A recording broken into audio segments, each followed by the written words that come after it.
තරිඳු උඹ අද හම්බෙච්ච එක හොඳයි මට උඹට පොඩි දෙයක් කියන්න තියෙනවා. ඇයි මොකද්ද සුද්දා ඔයාට කියන්න තියෙන්නේ මට? ඇයි බං උඹ මේ අමුතු විදිහකට කතා කරන්නේ? මම දැන් ඉන්නේ රැප් සීන් එකේ ඉන්නේ සුද්දා. ඒක නෙමෙයි මොකද්ද ඔයාට කියන්න තියෙන්නේ මට?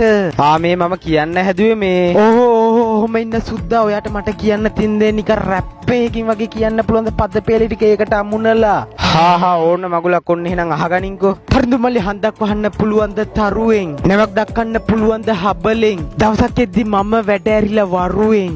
ඔබේ ගෑණි වෙන්න මිනිහෙක් එක්ක රූම් එක අම්මු හෙළුවෙන්. අනේ දෙයියෝ කියලා කියුණා තරිඳු මල්ලි මට උඹ මතක් වෙලා. මොකද්ද මේ වෙන්නේ බලන්න මම්මත් ගියා දොර ළඟටම කිට්ටු වෙලා. ඔබේ ගෑණි ඇඳ උඩ අස්සය වෙලා හොර මිනිහා අස්ස රත දාවකයා වෙලා. අනේ දෙවියනි මම හිතුවා අස්සය මැරෙයි හති දම දම දුවන නිසා.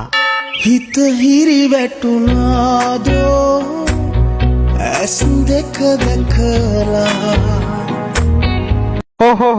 වීඩියෝ එක හොඳයි නම් ලයික් එකක් දාලා කමෙන්ට් එකක් දාලා මගේ YouTube channel එක subscribe කරන්න.